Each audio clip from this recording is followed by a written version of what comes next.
Anda sholat gak ikhlas tapi jamaah, gak ikhlas ingin dapat pujian tapi jamaah, itu disitu kan ada pengakuan kalau itu wajib.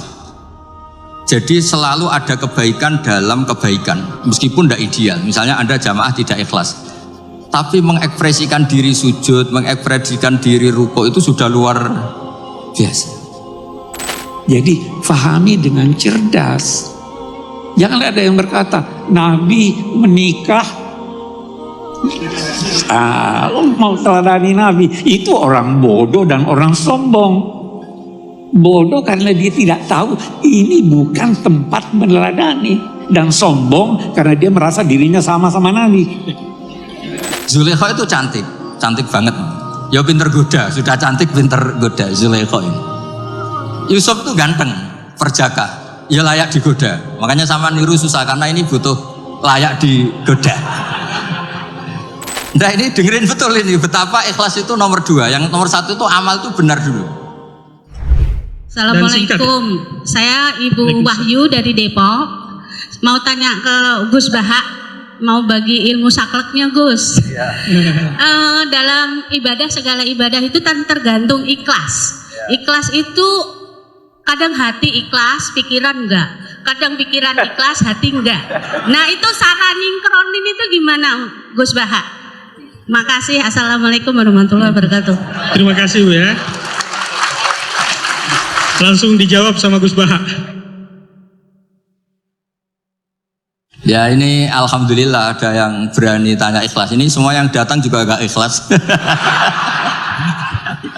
Karena ikhlas itu makom yang susah. Tapi justru itu tantangan apa? Jadi kalau tadi asmani siapa? Soalnya dari Bogor tadi ya, dari mana? Depok ya dari. Depok ikut Bogor apa Jakarta? Coba tak pakai. Pokoknya ikut dunia lah pokoknya. Jadi begini, ini sekaligus mengertikan teman-teman dari BG, alumni semuanya yang hadir.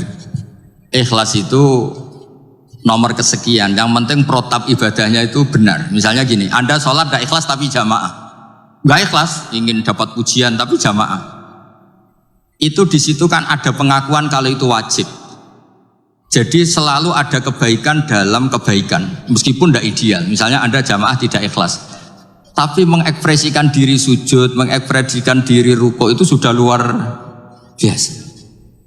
Makanya sebagian ayat ini Pak Kures sangat paham. Ada mukhlisin, ada mukhlasin. Sebetulnya ada harapan kalau Allah ingin menghendaki kita ada ikhlas tapi dimukhlaskan, dimurnikan sama Allah.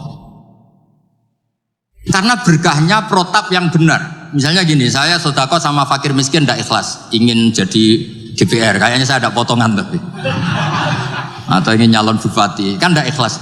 Tapi berkahnya ini hal yang manfaat. Saya didoakan sama fakir miskin ini karena tak kasih sesuatu yang manfaat. Jadi menurut saya Anda jangan hanya ngaji ikhlas, juga ngaji pentingnya amal soleh itu pasti bermanfaat. Sama lagi pentingnya amal soleh itu pasti bermanfaat.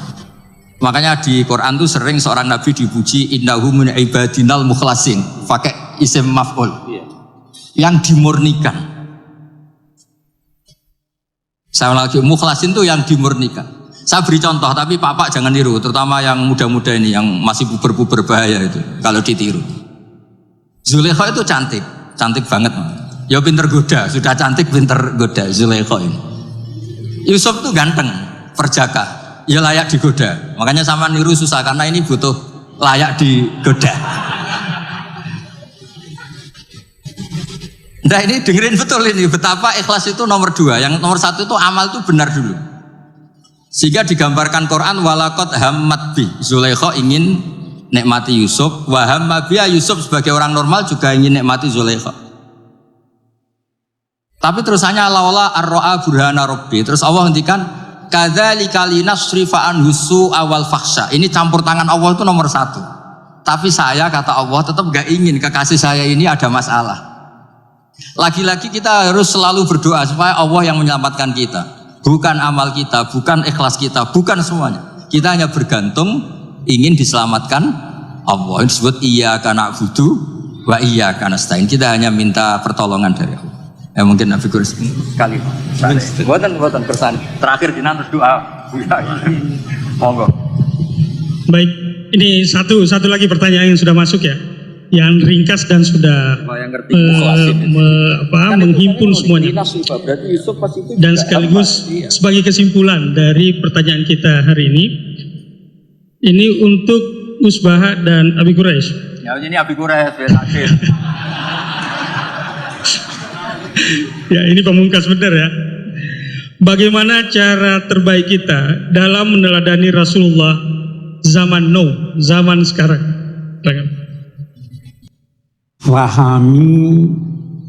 Fahami sunnah Nabi, fahami Al-Quran. Satu hal, Rasul itu punya fungsi bermacam-macam. Bisa jadi fungsinya sebagai pribadi. Dia suka makan ini, dia tidak suka makan itu. Itu tidak perlu teladan itu. Dalam konteks pertanyaan itu banyak ya, Nabi sebagai hakim, Nabi sebagai mufti, Nabi sebagai politisi, Nabi sebagai anggota masyarakat dan lain-lain sebagainya, macam-macam. Nah itu sebabnya tadi saya katakan teladani dengan cerdas. Saya mau beri contoh tadi, ini minta maaf nih bapak-bapak.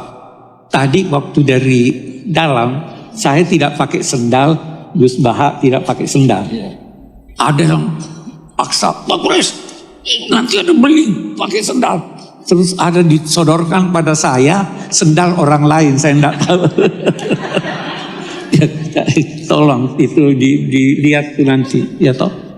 Dulu masa Nabi mau kita lihat Nabi. Jangan pakai alas kakimu kecuali setelah keluar masjid. Kalau di dalam masjid atau pakai waktu mau keluar di ini. Kalau semua harus pakai alas kakinya waktu keluar, itu tidak mungkin. Jadi walaupun Nabi sudah perintahkan seperti itu, situasinya tidak memungkinkan. Janganlah terus berkata, saya ikuti aja Nabi, nanti yang keluar semuanya pakailah alas kaki, jangan pakai alas kakimu dalam keadaan kamu berdiri. Semua berdiri, tidak keluar-keluar orang kita di sini. Jadi fahami dengan cerdas. Jangan ada yang berkata, Nabi menikah, mau teladani Nabi. Itu orang bodoh dan orang sombong.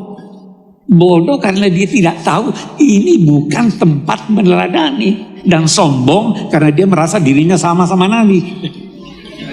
Jadi pelajari situ, pelajari apa.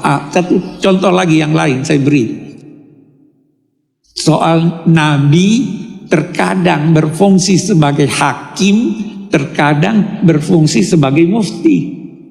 Ucapannya itu harus kita teliti. Saya sering beri contoh ini, karena apalagi kalau ibu-ibu banyak. Ada suami kicir. Datang istrinya pada Nabi Hind. Itu suami saya kicir, wahai Nabi. Boleh tidak saya ambil duitnya tanpa izin?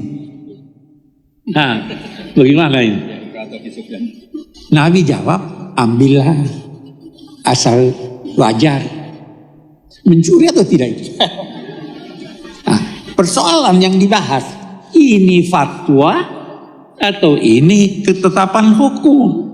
Kalau fatwa hanya berlaku buat yang bersangkutan, yang bertanya. Kalau ketetapan hukum silahkan, pasti ambil aja asal jangan buat parfum dan sebagainya. Jadi itu cerdas itu namanya. Semua benar, tetapi harus disesuaikan dengan kondisi kita. Harus seperti tadi juga penghormatan. Satu masyarakat beda penghormatannya dengan ini. Orang Eropa tidak segan tangannya di pinggang sambil bicara sama orang tuanya. Jangan coba-coba itu di sini. Itu budayanya beda. Jadi itu namanya kita meneladani Nabi dengan cerdas. Itu sebabnya fattabi'uhu. Pelajari, ikuti sesuai dengan kondisi masing-masing. Tadi itu soal pesantren, itu orang tidak ngerti pesantren itu yang berkata, saya di sini, ini untuk diketahui, saya di sini anak-anak pusat, saya tidak mau kalau saya masuk ada yang berdiri. Saya bilang, apa namanya? Bukan Indonesia Raya. Tidak perlu berdiri. Karena dia di Jakarta. Boleh jadi di tempat lain, saya dulu waktu di pesantren begitu. Itu situasinya seperti itu. Saya tidak mau orang nunduk-nunduk, tidak usah kalau di sini. Tapi kalau di tempat lain, jangan tidak mengerti budaya setempat. Dulu itu ada heboh waktu penandatanganan Bung Karno, Pak Harto menandatangani bantuan itu sambil begini, itu dikritik orang karena dia tidak tahu budaya setempat. Pesantren itu ada budayanya, universitas itu ada budayanya. Kita diperintahkan menegakkan ma'ruf, budaya positif. Jadi itu begitu meneladani Nabi ya. Jadi cerdas, harus cerdas. Oke deh, saya kira itu.